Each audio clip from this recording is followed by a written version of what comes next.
Today on what's the name of this? Sex and the Whole City. Yeah, we are recording a podcast, and you might not even know us. We are at Bull City Psychotherapy. I am Celynd Malone, and this is my fifth day as an associate at the practice. I was an intern here before that, and I am newly licensed and taking clients. And this is Marcus. Tell us about you, Marcus. Hello, I'm Marcus Walton. I am in my last year of Master's of Clinical Mental Health Counseling at North Carolina Central. Go Eagles.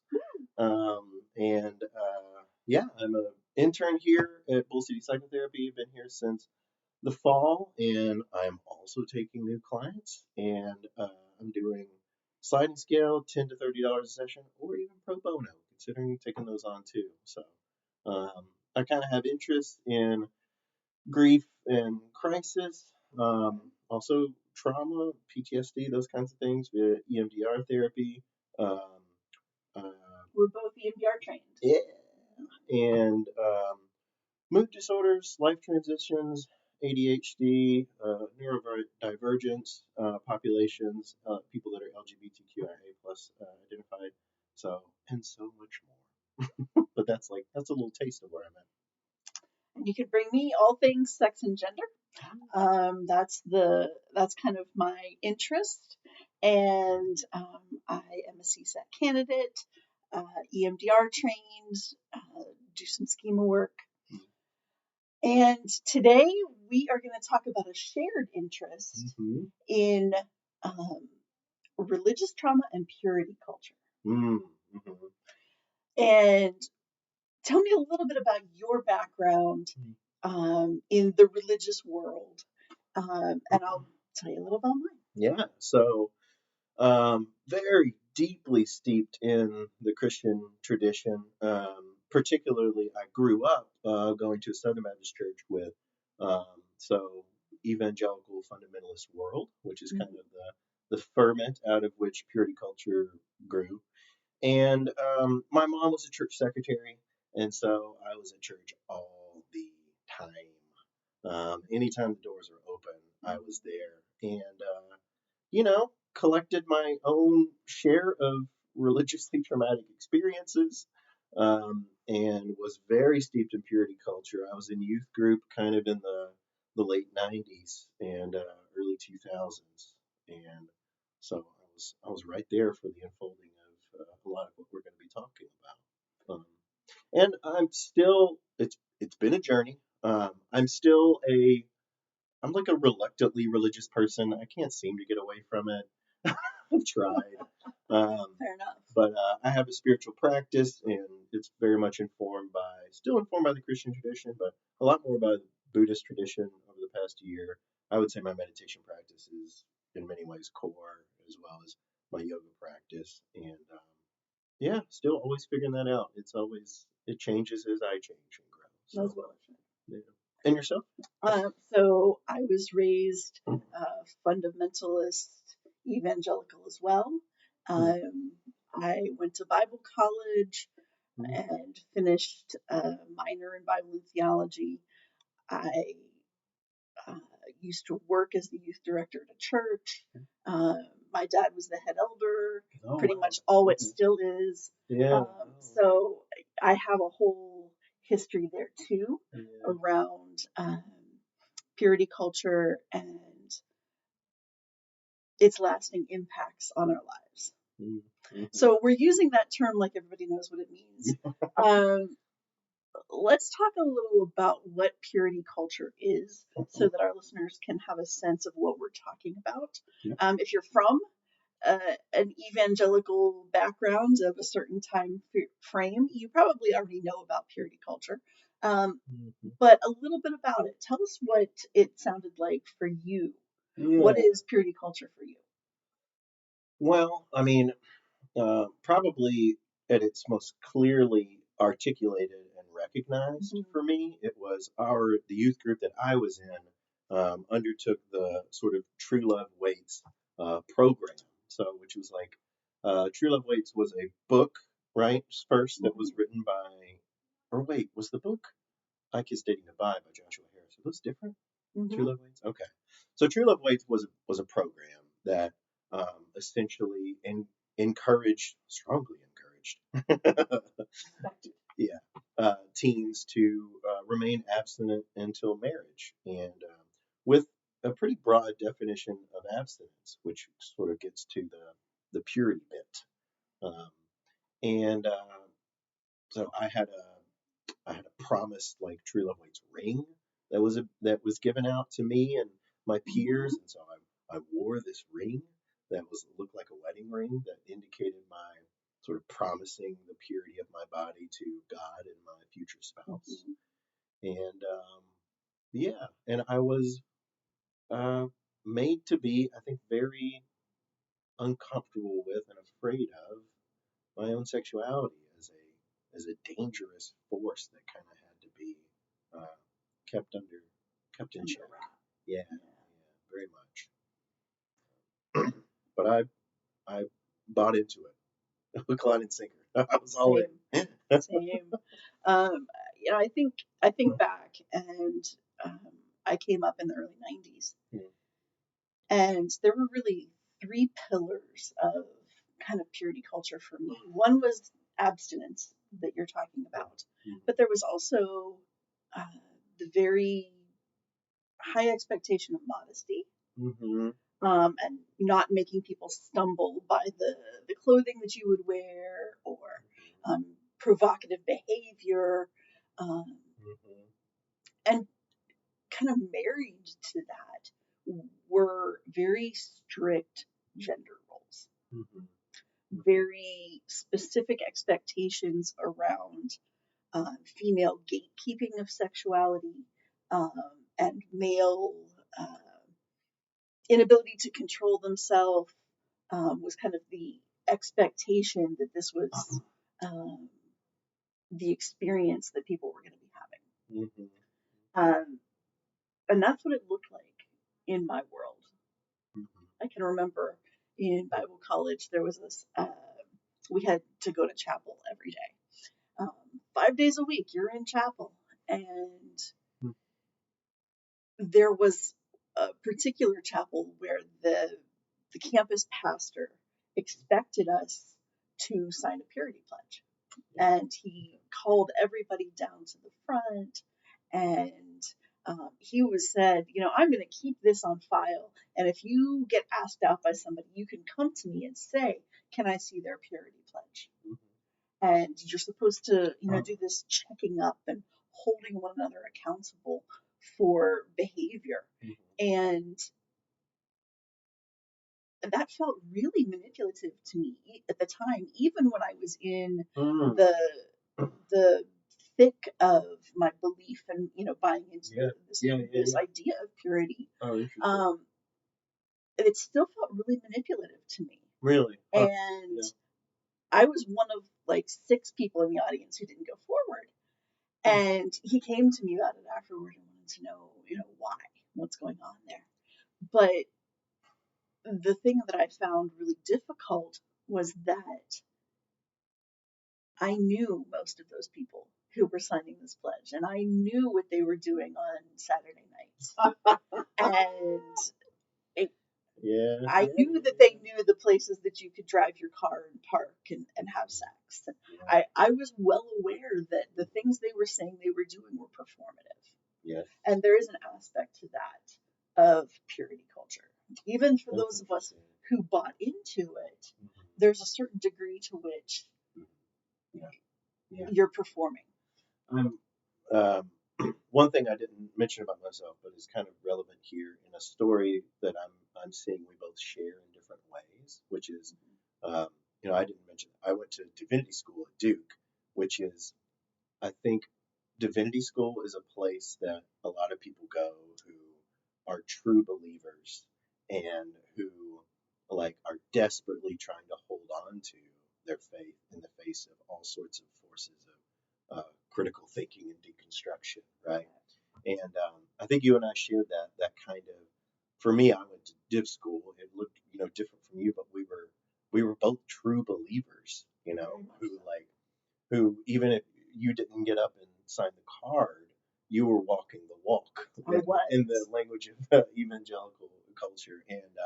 And similar to me, I think I mentioned Celynd recently. We were talking about some of these things, and that I came to find out years later, where I thought I was surrounded by true believers. I didn't know what you knew then about Saturday night, and I found out like everyone was getting laid except me. Like, and God, yeah, I didn't. The hypocrisy was not on my radar. Yeah, it was not on my radar. So, you mentioned True Love Waits. There's another book that came out, I think 1997, Joshua Harris, called I Kissed Dating Goodbye. And it went to the extreme.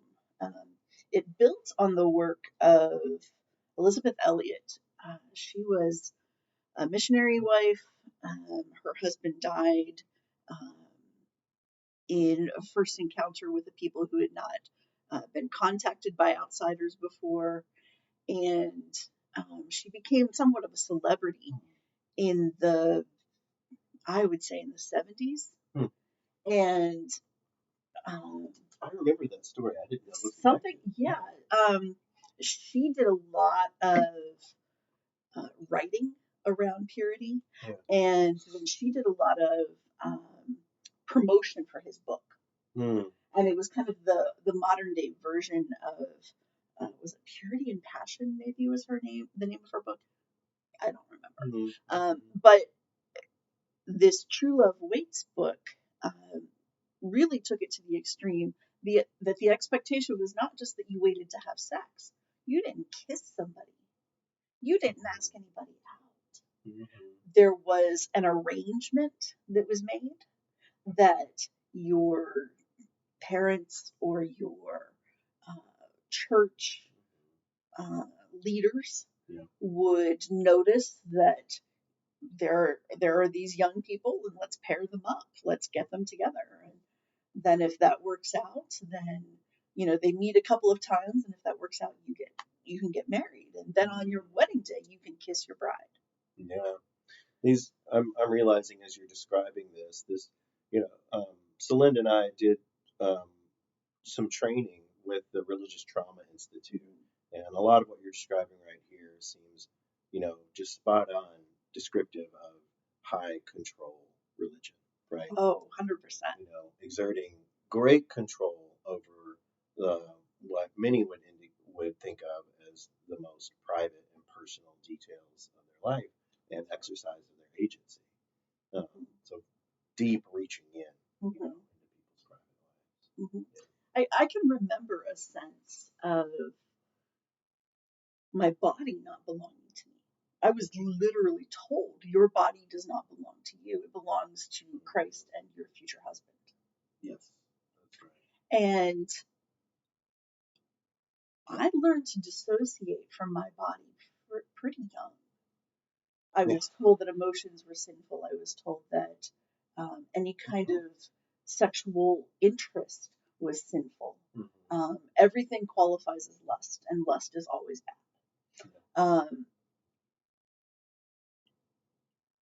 To this day, that's a thing that I work on in therapy, is being in my body and paying attention to what's going on there.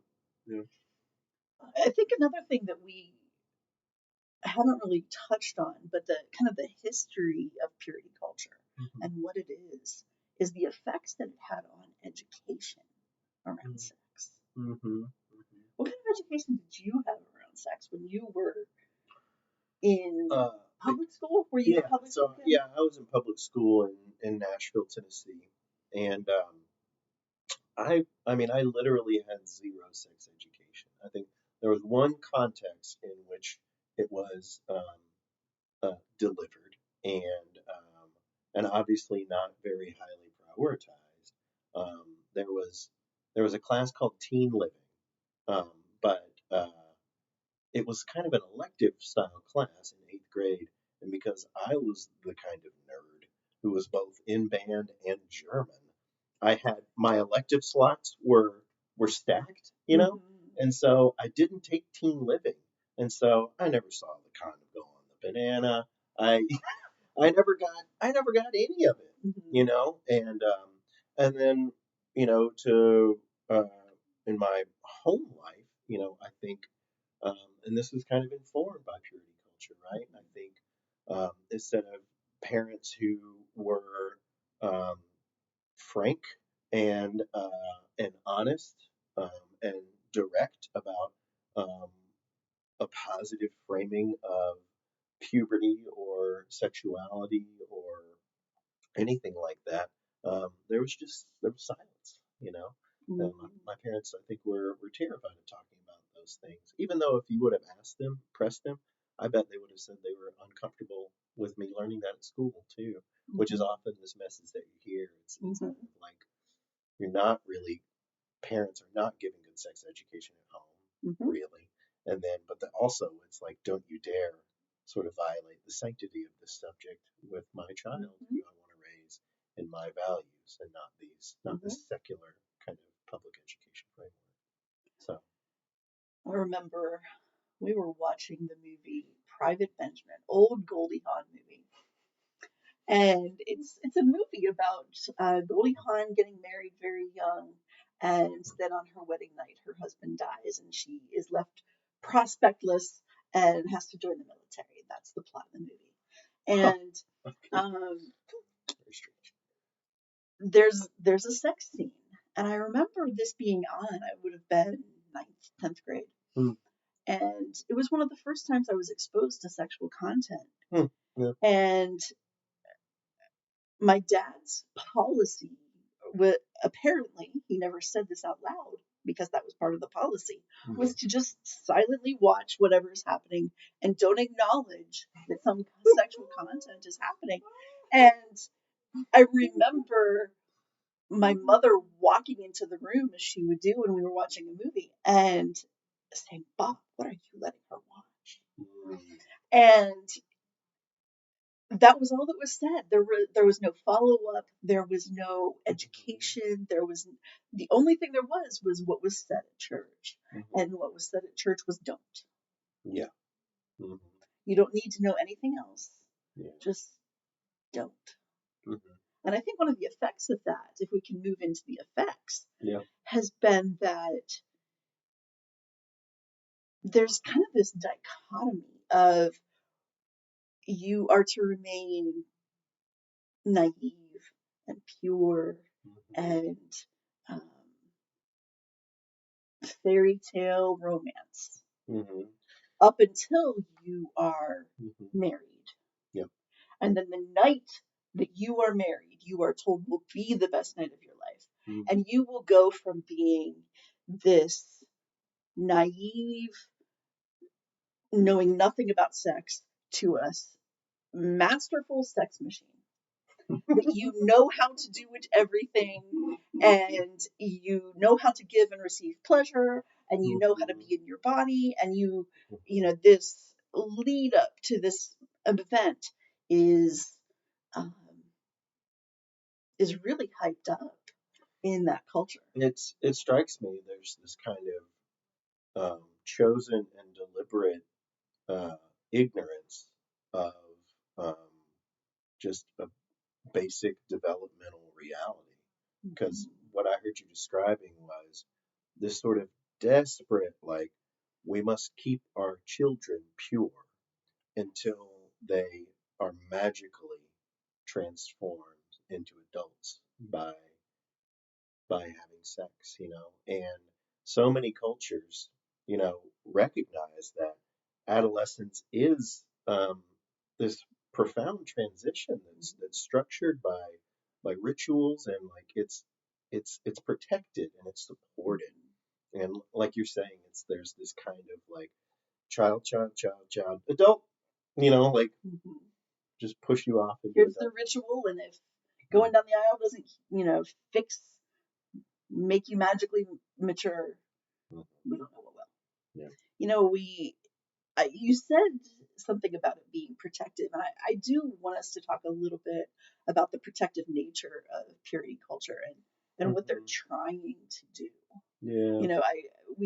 The phrase you used earlier with me today was give credit where credit is due, that they are trying to take something that can be very powerful and very life-changing, maybe is a good way to say that. Sure.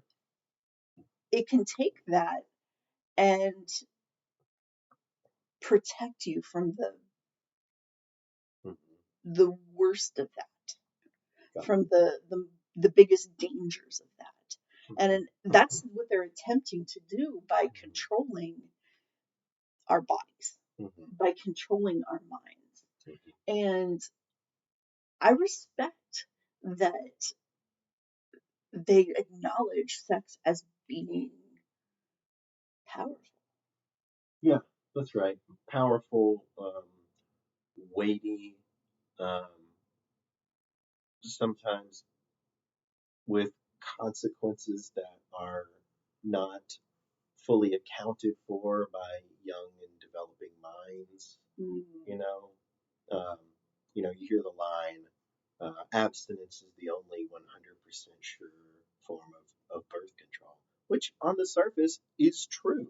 It's just that there are other stories than that.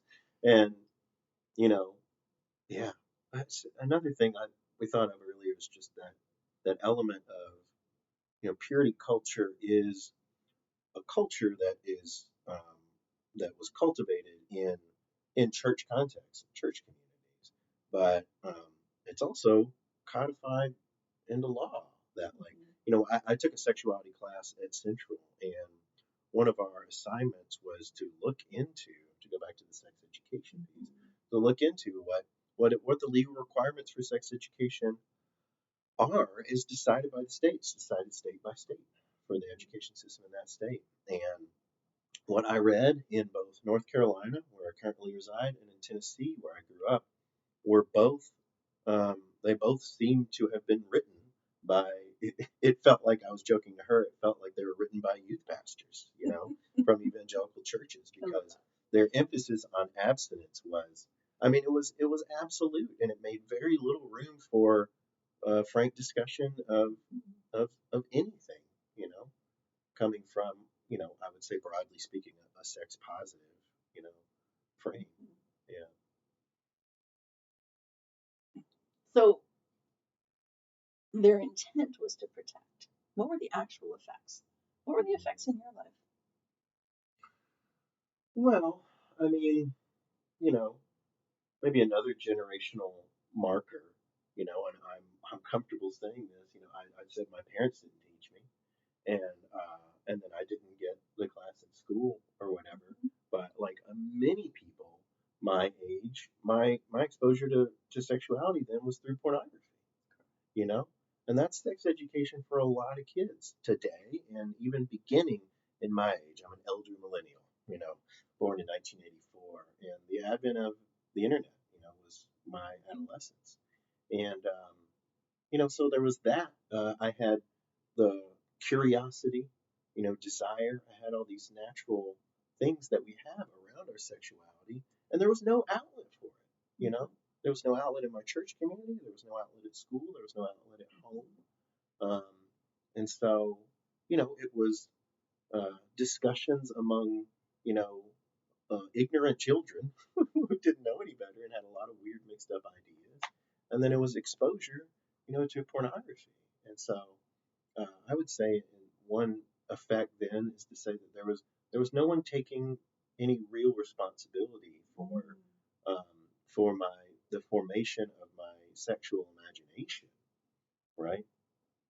Which uh, even if I'm being told this is what you need to know about sex, and it's shaped by fear, and it's shaped by what essentially negatively what not to do.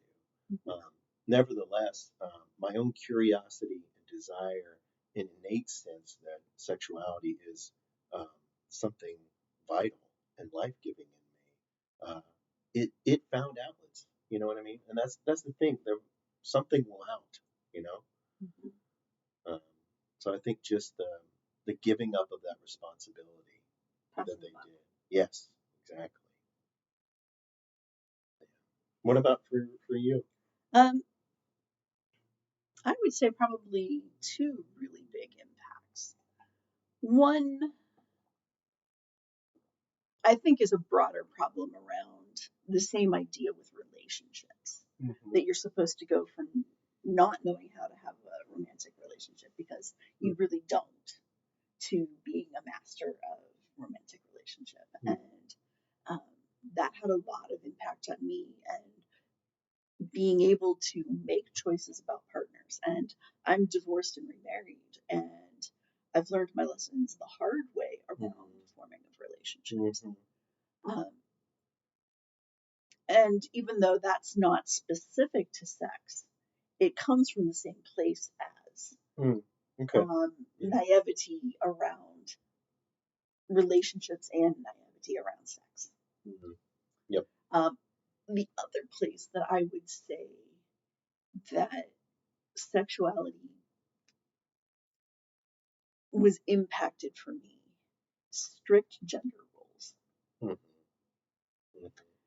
Very specific expectations around the role that women are to play in a patriarchal system, specifically around sexuality.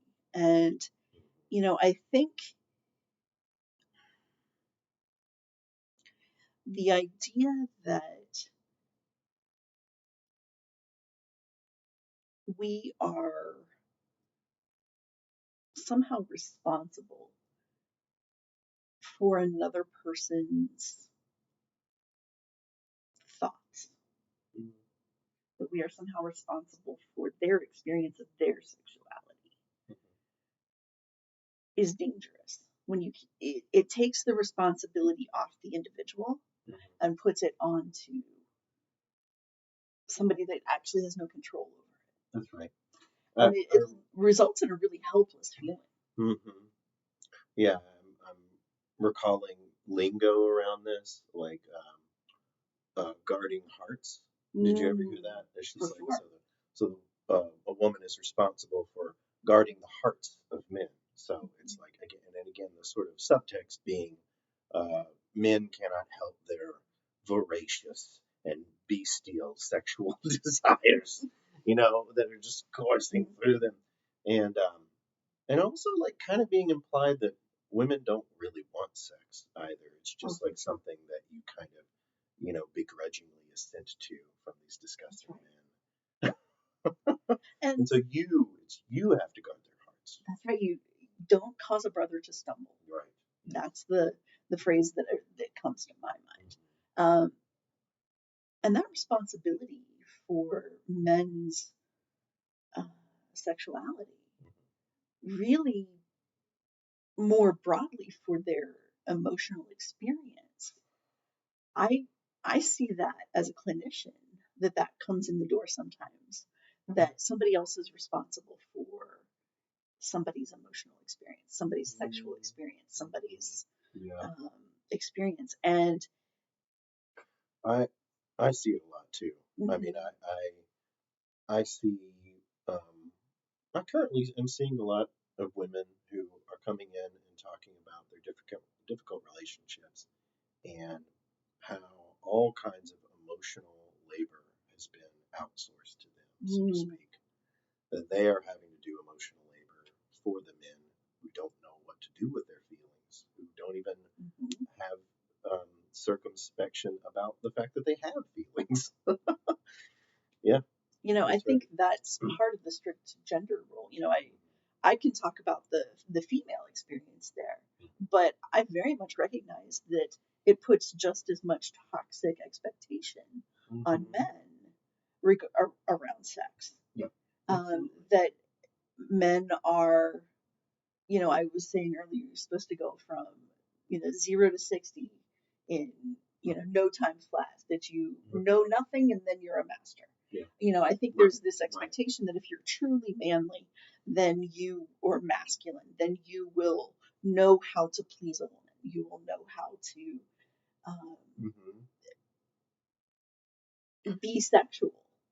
Strangely enough, it seems to turn on a somewhat unspoken assumption that, and this is interesting to talk about it as a result of a theological framework, but it almost plays on an assumed naturalness of sex.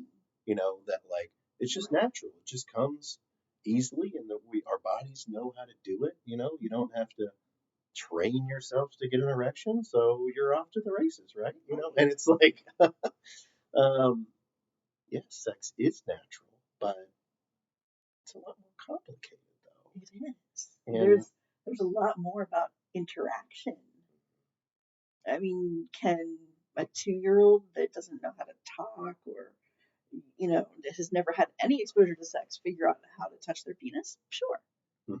right, But do they know? When do we learn